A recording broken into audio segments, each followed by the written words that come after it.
Okey, apa khabar korang semua? Nama saya Lau. So hari ni kita ada satu Nissan Camper Van. Memang tak sempat nak buat video sebelum jual.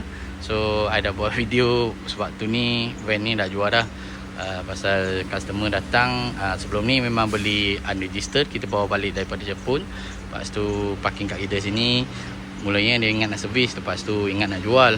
Bila jual je ada customer datang kat office kita, dah tengok, confirmkan terus. Pasal apa? Pasal untuk Nissan Camper Van ni adalah petro. Okey.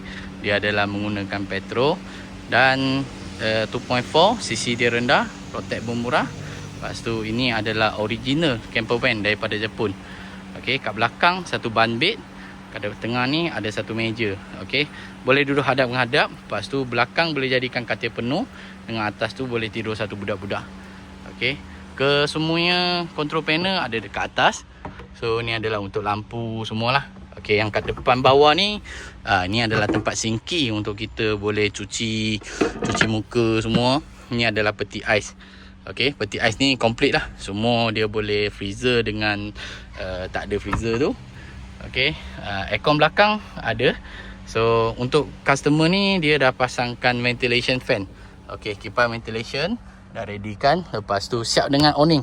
Awning dengan solar panel semua dah siap. Okey, ni adalah bahagian view daripada belakang.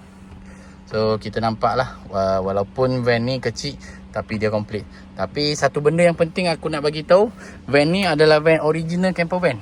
Okey, bukannya ramai orang setengah kita import daripada Jepun, dia van camper van, tapi dia adalah DIY daripada owner sendiri.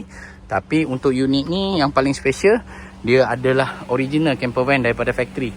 Okey.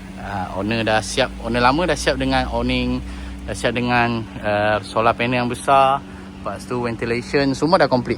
Okey, tak perlu buat apa-apa, ambil terus pakai je.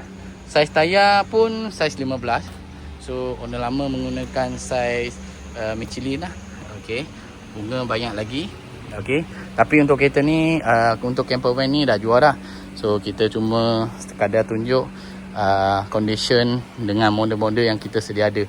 Okey, kalau kita tengok daripada bahagian belakang, ini adalah tempat untuk tidur. Okey, dia boleh jadikan satu katil yang besar menyambungkan dengan kerusi depan.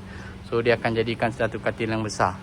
Okey, so dua meja. Meja ni adalah untuk letak ke depan, yang sebelah tepi tu. Satu dekat tengah.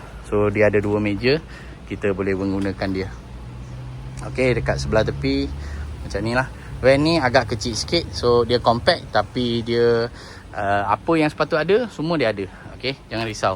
Daripada sekadar untuk penggunaan camper van, nak tidur, nak cuci muka, nak ambil air sejuk sikit, tak ada isu.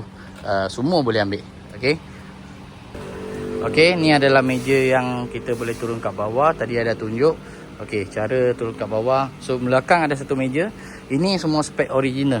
Okey, bukannya kita buat modify, tak ada. Original spek daripada factory memang macam tu. Lepas tu macam aku tadi sebut, ini adalah pine wood. Okey, pine wood memang cantik lah. So memang tahan lasak untuk pine wood ni. So apa-apa kalau korang minat mencarikan camper van ni, boleh bagi tahu kat saya. Okey, sekian untuk video kali ni. Kalau korang berminat nak pre-order dekat Jepun pun boleh, tapi bukannya senang nak dapat lah. Barang ni memang barang rare. Okey, kalau berminat bolehlah kontak dengan saya apa-apa. Sekian itu juga. Terima kasih untuk video kali ni. Apa video yang korang nak tengok seterusnya, boleh komen di bawah dan aku akan buatkan video yang seterusnya.